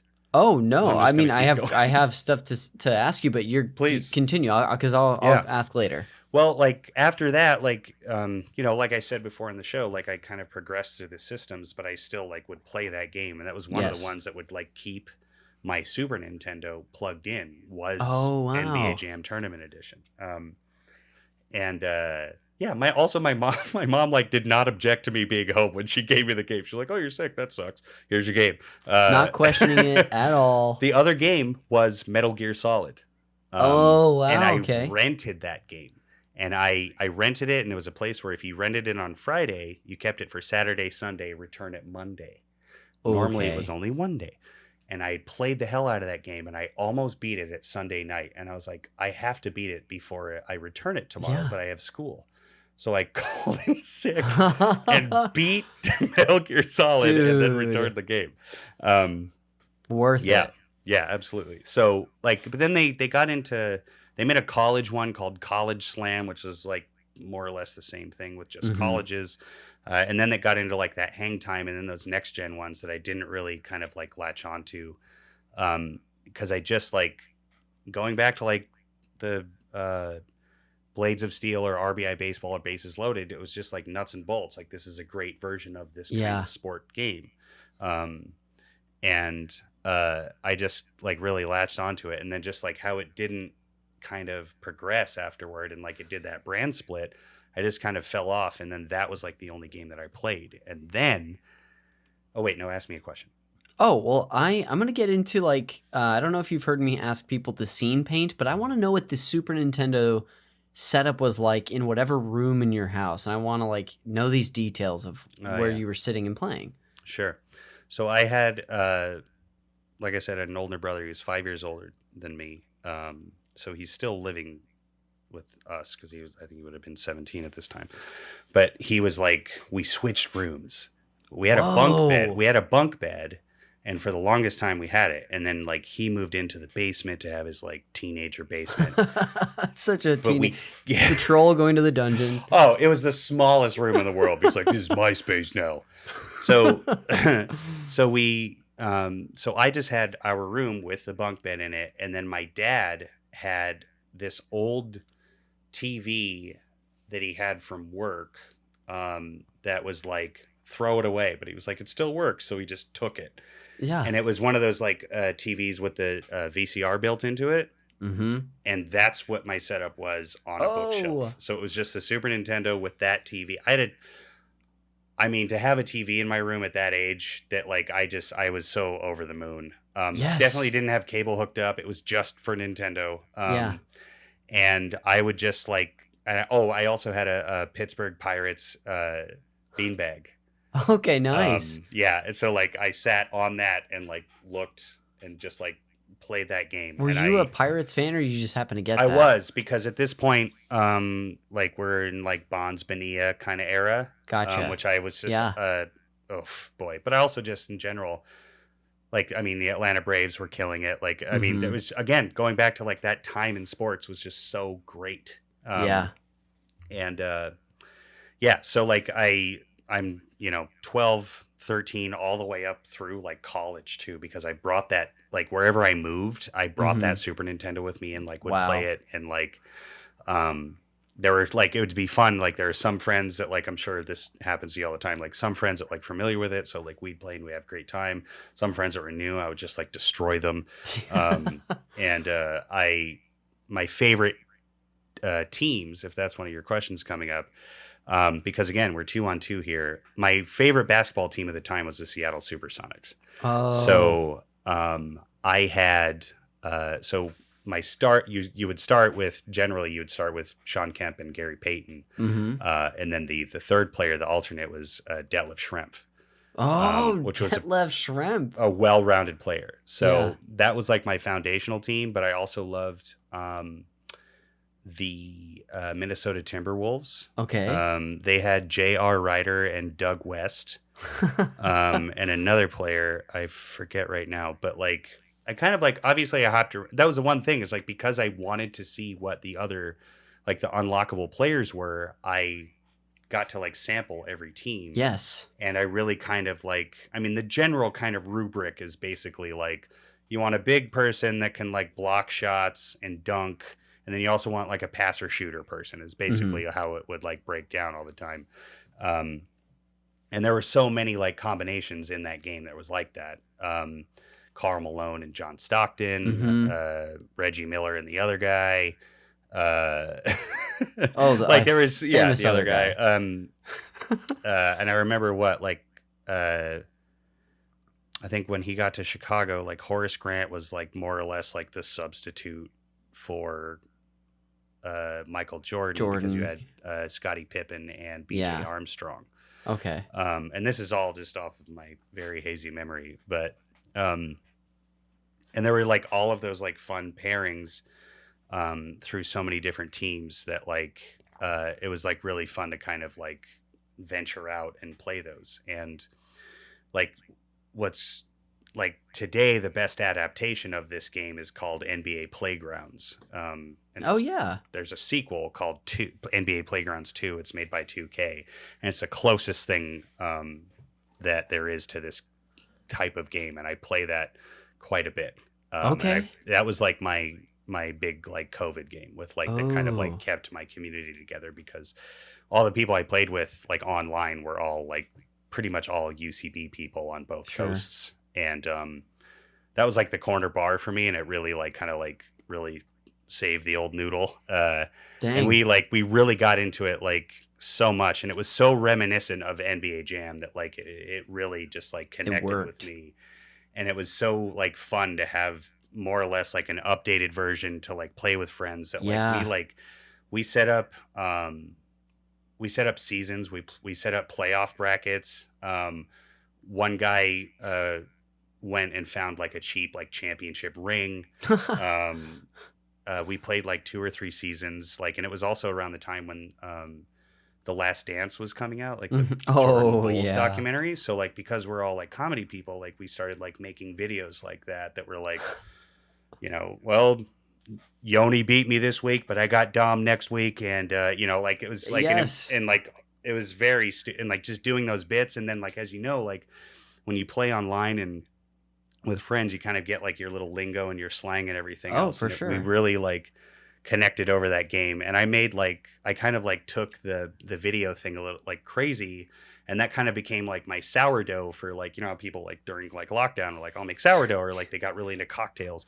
I got into making videos for this group of people. That's awesome. And it was so fun. It was so fun. I like went a little nuts with it, but I learned how to like edit and shoot things better and like light things and kind of work on that stuff. All with like a great supportive group of people, while also competing with like one of like a version of like one of my favorite games of all time. Yeah. So like it really, like when I was thinking about like games for the show, like that was like, I was like, oh, well, what got me into that whole like thing that kind of like saved my brain during like lockdown COVID was this Playgrounds game. Yeah. And the first version of that was Tournament Edition, which I really just wore out. Like, yes, just one of the best. So Playgrounds, I've got to keep an eye out for that. I think I've probably also seen that in your like recently played on Switch. Very likely, yeah. Did you ever play... Oh, I have that on 2 systems too. Oh, okay. Now that's how you know you're a fan. Yeah. There was a version, I have very limited experience with these early NBA Jam games, but I did get, when they like remade NBA Jam in like 2009, I got the version for the Wii, because unlike you, I was a big Wii head. Sure. And that's still a game that like within the last year I've gotten out with a friend and played on my Wii. Oh, like, I love that. That's great. It's so much fun, and it was like, there's something about sports games specifically, and I would say maybe fighting games too, where like there's just like, if you meet somebody that likes it or liked it and you play it, and like you kind of like, there's such a fun familiarity with it, and like big time, especially somebody that's new in your life, if you kind of shared this experience when you were much younger, it's really, really fun. So like to be able to do that is great. I love that, the Wii one. It's like, it's fun. You know, you do use motion controls, and I think that this came out on the 360 as well, but like I had so much fun. I loved, because it was Steph Curry's, I think, rookie year. Oh, wow. And so I liked to use the Warriors because it was Steph and Monta Ellis, and they both could hit from 3. So I loved just zip one of around. That was one thing. It's like when I would come across new people to play it with, whether if it was like at a, you know, like a get together that I was at, or if I was like playing like the Playgrounds game, like playing new people, I was like, how do they play? Do they balance it out where you want the block guy and the 3-point, or do they just do shooting and like stealing, or like they do 2 big guys so you can't even like get a shot off, like that kind of thing. It's like very fun. The same thing with like fighting games, how you can like what's their style, who's their favorite person, you know, that kind of thing. Dang, it's so fun. So Phil, like I feel like you've given me I haven't had to ask for much, because you've provided so many more details than I really expected, but I do have a few more questions for you before we close this out. Sure. The first of which is, like, you've given me great context. Is there any other like contextual details about the early days of playing this game, or just like game details you haven't gotten to share yet that you'd like to? Well, yeah, there was one thing that I really like thought was cool, is that I think, and going back to like things like GamePro, there was like a set of like codes that you could put into this game for things like big heads or Bill Clinton, as featured on the Epstein list. Is he? I think he is on the list. I presume he's on the list. I mean, they're in photos That's together. Just Come been on. my assumption. Yeah, there's no like, oh, you know. But so you could do that. But then there were other codes that you could put in that And the codes weren't necessarily like to give you an advantage. It was something that like impacted the game. So like, and one of my favorite codes, and I feel like I could, if I turned on the game and I like saw, the first thing that happens is the Midway logo comes up, and then, or no, it's the Acclaim logo.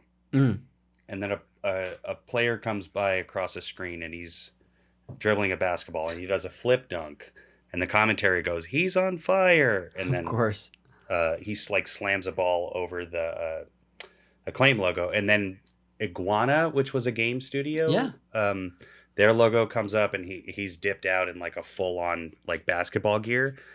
I feel like if I had that going, my chemical memory would go, "Oh, put in the code now." You know what I mean? Yes, absolutely. But there was one the code Manchurian Candidate that I really loved, and I also was like, how does this work with the programming? Is this a glimpse into how they do it? You could put in this code where there would be a lower, if you're looking at my screen, like in the lower third right here, if you put in this code, it would, every time you took a shot, it would give you the percentage of your chances of making the shot. Interesting. But it was only if you put in this code. So it was a fun way to like kind of figure out, like, I mean, it was always at the peak of your jump, even with the Playgrounds game. If you're shooting, the peak of your jump is when you like let go of the button. But like to do it in like, 3-pointers were much lower percentage. And then like when you got closer to the hoop, but that code right there was like so interesting to me because it was almost like a glimpse into how the game worked. Yeah. Especially for almost like the dice roll it's doing as you shoot. Yeah. Especially for like 1993 or 4 or whatever, when this came out, like to have that kind of like the curtain pulled back just a little, or just something to kind of like, also just something to use to strategize. So like if you're playing with a new player, let's say John Starks from the Knicks, like you're like, okay, cool. He's good inside the paint. Obviously that's great. Let's get farther out. Okay. This is where he's like shooting 30%. So maybe I want to bring him back. Like I would do that. I would do that kind of like understanding of like where my players were like best at. And it was all through that little code that you would put in that would show you like your chances of it. So like that kind of like, just that little kind of note where it was every game that I played, I would put that code in. I remember even being like, it didn't take reset. And then I would like reset the game. Like if it was a season, like I was playing, I would reset the game so that I would just make sure that I knew how good I was doing. Yes. When I was shooting. And I didn't even think of that until you asked that question. Yeah. It was something that didn't even like pop into my head, but it was something that like I always did when I played that game on the Super Nintendo. And I think to some degree you could do that on the arcade. Like you could do like the big head stuff, or you could have like, Muhammad Ali or somebody on the game. Like, yeah. So like that was something that I really like latched onto with that. Yeah. What a fun detail that like really, that informed your habits and how you played the game. Not just adding a little like flavor. That's cool. Yeah. Well, great. Well, as we sort of do close the door on this game for you, can you do me a favor and like just wrap up your feelings about like where this game stood for you? Yeah. I think like, especially with like childhood and not only like, kind of being a kid and sharing things with your friends, I think like with like being so in love with sports at the time, especially like basketball, and then being able to play an arcade game at home was just like so incredible to me. And to be able to share it with friends and play it with friends, something that I really enjoy doing, just like sitting in front of a TV with friends and like playing and like talking about sports and like sharing it, like that was like such a big thing for me. And then again, just being excited about something and reading about something, or reading how they make video games, or reading about like that licensing thing, and really kind of like, I honestly, like, I think it's like something that like, because when you look back, like you're like, oh, like what is something that you kind of like credit, like that kind of like made you go, oh, I want to do comedy? Like what's something like that for you? Oh man. I'm probably some like early cartoon. Yeah. Or something like that. Yeah. That God, you'd think as a comedian I'd have an answer off the top of my head. Yeah. But also vaguely some cartoon. Yeah. Well, like I remember like one thing early on for me was Mystery Science Theater 3000. Oh, And, for like, sure. Really kind of like want to like, oh, I want to do that. And like Uh-huh. learning about like the details of like how they made that show and everything. And then learning about like in like a magazine or like GamePro or any other kind of like interview stuff that I would pick up somewhere about that game and like how they made it or like the licensing processes or because also this is also a time when like they made a game and they put it out. Yeah. Mm-hmm. That was it. Like they couldn't patch it. They couldn't do anything else. So like if that was that and that was at time of like production, if we don't have Charles Barkley and he's not in the game, like and Yes. that's how it's going to be. There's not going to be any DLC. The Joker's not going to be in it, like that kind of stuff. So like to really kind of like have that sort of like it's a time capsule. It really is like Yes. to kind of like that's it. That's the game and that's what it is.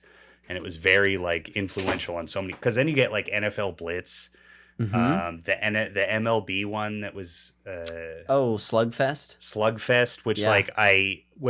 ironically enough, I found at a game store used when it was like quite a few years old. Okay. And I was like, screw it, I'll get it. And I visited my brother and we played it and like turning off all of the features, like all of the crazy fire Uh-huh. bats and punching and whatever else happens. It's fundamentally a great game. I don't remember what specific year, but like fundamentally baseball, Yeah. great game. If you turn off all that stuff, which you could. Yeah.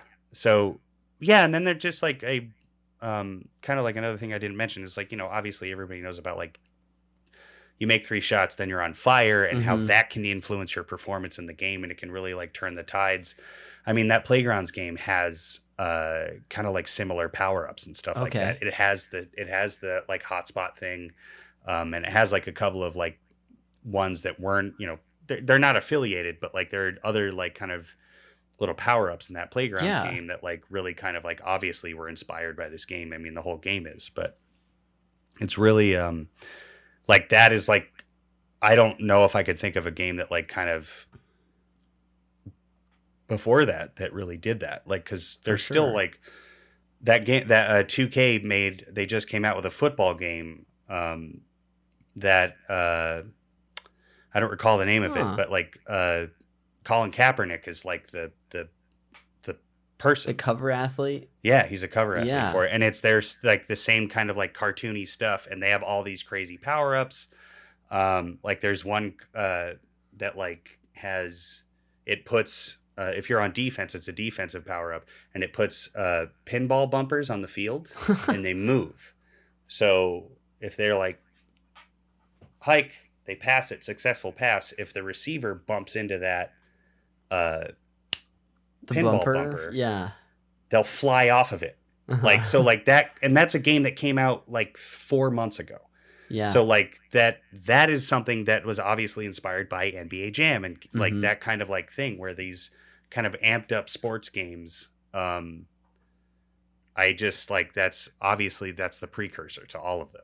And Definitely. yeah, it's just awesome. It's just the best. It really Killer. is. Yeah. Gosh, well, thank you for bringing it on and sharing about it. This has been so much fun to hear from you about, you know, not just the game, but like all these, how it spanned such a like wide range of your life is really Yeah. cool. You know, ushering into the spiritual successor of Playgrounds. It's really cool. Yeah, absolutely. Well, before we go, I do have 2 post-show segments prepared for you. Great. The first of which is the Fact Me by Your Game segment, and that's just where I tell you fun facts about this game, which you did a lot of research, so you might know all of this. But I've got 2 for you today. The first of which I have titled Test Version, More Like Best Version. Now, this was the sort of foreshadowing to GamePro magazine that I was telling you about. Mm-hmm. This comes from an excerpt from GamePro magazine, issue 58.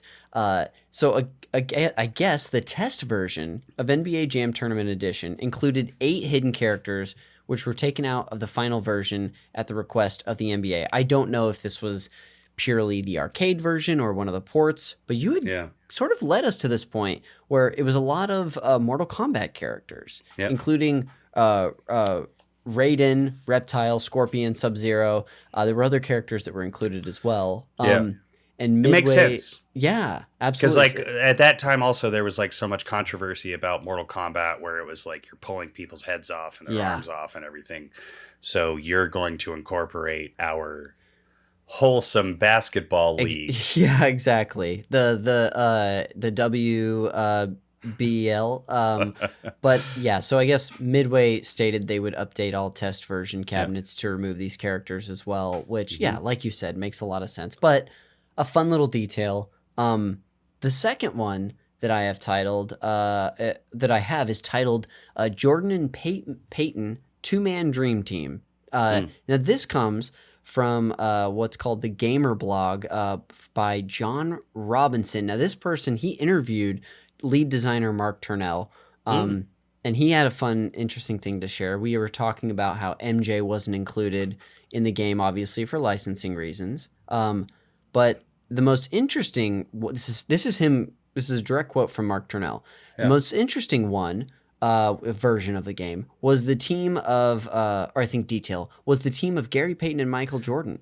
Payton didn't make the cut to be in one of the versions of the game. Yes. Did you know about this at all? I knew that there was a dicey thing with Peyton, but I didn't know where it went. Yeah. I don't know if it's like he also wasn't in the players union or didn't license himself out, but Jordan obviously hadn't allowed for his license. Yeah. Go ahead. Fun detail talking about Michael Jordan. He's in NBA Playgrounds. Really? But here's where I love this. Again, it's just a complex Michael Jordan thing. He's in NBA Playgrounds, and in NBA Playgrounds, you can unlock. You get like there's this little currency system. You get points, and you can get what we've termed cute little outfits. So you can like change the clothes. So you can have like jean shorts. You could have like a t-shirt or a hoodie. Sure. They're also like crazy like Wolfman costumes. Michael Jordan, you cannot modify. So he's only in his Bulls 23 jersey, and he's the only player on that game that you can do that. So you can't put Michael Jordan in a chicken suit. No cute little outfits for MJ? Like a big Godzilla or anything like that. Or they have samurai clothes. It's a whole like thing to like kind of like be fun with the game. You cannot do that with him. Cut you off, but like... No. That's a funny detail. Gosh, MJ, I just wish you were open to more cute little outfits. Yeah. But to finish this one off, this is back to the direct quote from Turnell. But one day I got a phone call from a distributor on the West Coast who told me Gary Payton was willing to pay whatever it cost to get into the game. Absolutely. So we told him what to do in terms of taking photographs. I think pictures of Gary to then like have an artist, like a digital artist. Yeah. Exactly. Render him in. And so he sent photographs of himself and Jordan saying, "We want to be in the game. Hook us up." So they made a special version of the game, just like, I don't know if it was a separate cabinet or a cartridge that included both players, and they like souped up their stats too. So go to hell. There's I like had a no secret, idea. Yeah, and this is according to the lead designer, so I assume we can take him at his word, but just a wild little detail. That's there. like the kind of thing that like I feel like if I became I don't know. If there's like an oil tycoon or anybody out there listening, I'm sure there's like a warehouse in Nebraska that might have that cabinet. Yeah. With those two, or just an original one, I would take. Yeah. If any oil tycoons are listening, I would love one of those cabinets. Make it happen. That's so crazy. I never knew that, but it also makes total sense. Totally. Yeah. Wow. So really, really nuts stuff. That'll do it for the Fact Me by Your Game segment. I'll lead us into the game recommendations, which we had previewed a bit. As you know, this is my one forced tie into the movie Call Me By Your Name, where I'm treating NBA Jam Tournament Edition as your passionate summer love in Italy. It's not going to work out, so I'm going to help you find a new fling, Phil, that will get your mind off this. NBA Jam is the cum peach. They couldn't have said it better is myself. that a spoiler? No. It's old enough film, right? Even though we don't, there aren't such things as old films, just films I haven't seen yet. So okay, now we're getting into a healthy mindset. So I've got 3 for you today. The first of which, a game series you've brought up already on the podcast. I was going to say, if you love heightened arcade sports titles and you just love your company Midway, I was going to recommend NFL Blitz 2000. Oh. that was on consoles. It was, right? yes. They put it on consoles. I remember when the arcade came out, and I think there was. Oh my god! You could. Feel free to fact check me on this. Yeah. I'm almost positive it was on the Nintendo 64, and you could take your Nintendo 64 memory card and put it into the arcade cabinet of NFL Blitz. Oh, wild! I am almost positive that you could do that. So you could kind of like have your stats like. Interesting. I feel free to put that on one of your. Maybe you do like a redactions section in one of your Patreons, and you're like, "Well, Phil bullshitted his way through this factoid." A 2-hour episode of redactions of everything you said today, including real hazy memories. That's such an interesting detail. There was a port thing. I'm 100% certain on that you could like take something from home and plug it in. That's interesting. Yeah. This is the NFL Blitz game that I've played the most, which is 2000. I love 2000. Your second recommendation, we already went over. Michael Jordan, Chaos in the Windy City. Absolutely. And lastly, is if, NBA Jam, when I think of it, I feel like it makes basketball even more fun. So if you're tired of that and you actually want the opposite, you want a game that makes basketball less fun, I'll recommend a game to you called Basketball Nightmare. This is a game I had never heard of. It was released for the Sega Master System only in Europe and South America, never in the US.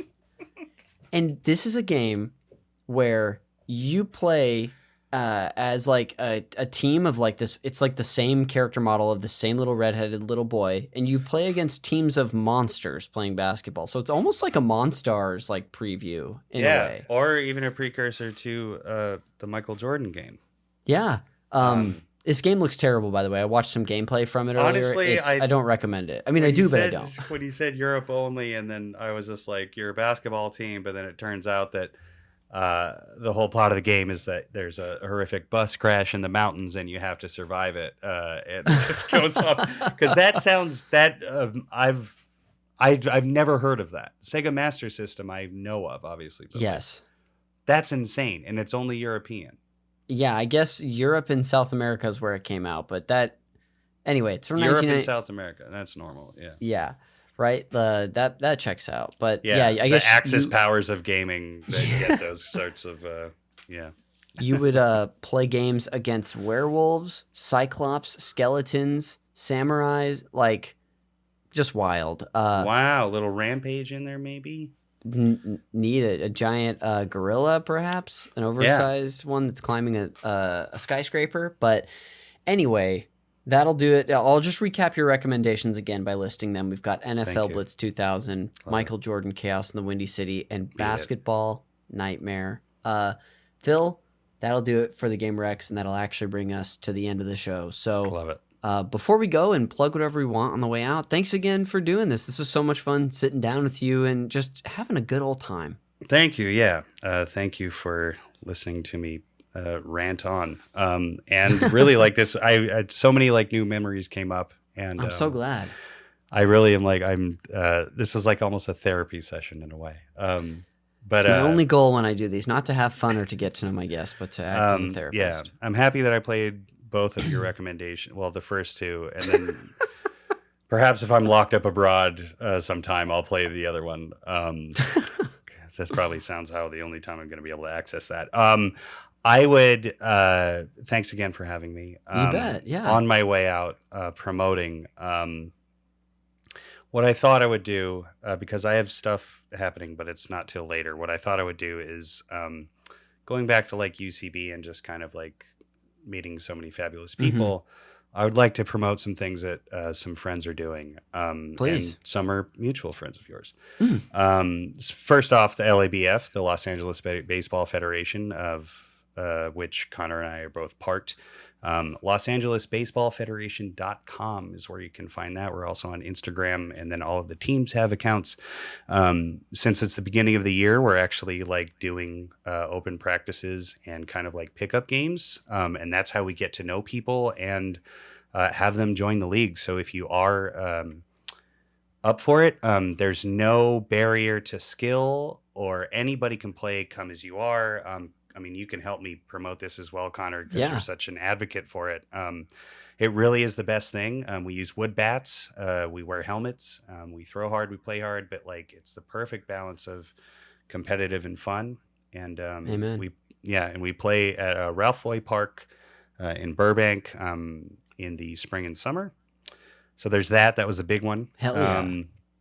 I have some music friends. A friend, Kaylee Goldsworthy, who also has I guess she has a Twitch channel. It's great. Oh, She's just going to start a tour with Anthony Green. She's a singer-songwriter. Anthony very Green cool. was in Say Ocean, Circa Survive, loads of other bands. Niraj Kane is a very talented guitar player. He's in a band called Hope Conspiracy, a number of other bands, but Hope Conspiracy, a very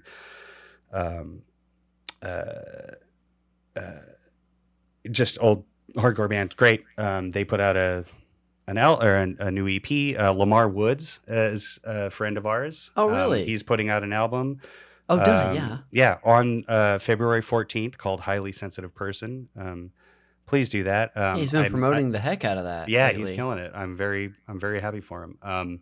George Barber, I don't know if you know him. He put out an album called Sanguine Songs a little bit ago. It's very beautiful singer-songwriter music. Films, our friend Carrie O'Neill put out a wonderful short called Walk Out Nice and Smooth. You can find that on Vimeo. Same thing with some friends, Yoni Lotan and Amber Schaefer. They have a short called NYC Tips and Tricks. Incredible short. That's also on Vimeo. Comedy. One of my dear friends and one of the best parts of the league, River Butcher, is going on tour. That's the right. Hello, It's Me tour. And then also going back to film, production friend Alexandra Barreto she produced a wonderful film called Late Bloomers that I saw at the Palm Springs International Film Festival in January. They just locked distribution. It's an incredible, very touching film. It has Karen Gillian. She's the lead in it, and it's an incredible film. And So yeah, I think just check out. Oh, and also if you're moving, End Times Hauling, Doug, who is also in the league, End Times Hauling, he is just a great guy, a wonderful person. I want to just put my friends out there more, and That was really thoughtful. And also, like, you must be a good mover if you get promoted on a podcast. I'm telling you. And he plays for the Date Palms. Yes, that's right. Oh my gosh. Great guy. That's great. Well, Phil, thank you so much again for all that promo. I'll go ahead and close this out with some plugs of my own. The show art for Call Me By Your Game is done by Glenn J. You can find him and his other great work on Instagram at Glenn with 2 N's.JAY. The show is produced, edited, and the original music at the top is by Jeremy Schmidt. You can thank him by checking out his podcast, Video Games, a Comedy Show, wherever you get your shows. You can find me on social media at Connor_McCabe. I'm on Blue Sky at Connor McCabe, on Twitch at twitch.tv/consiscool69, where almost every episode of this podcast gets recorded live. So if you want to watch one of these live, follow me. You'll get a notification. And lastly, of course, if you want more content from me and all the people at our network, we have hundreds of bonus video game podcast episodes waiting for you on Patreon. Find a tier that's right for you. It starts as low as $1. Tiers above that get brand new podcasts every week. But yeah, check us out. Again, there's a link in the show notes for everything. But that'll go ahead and do it for this episode of Call Me By Your Game. We will see you on the next one.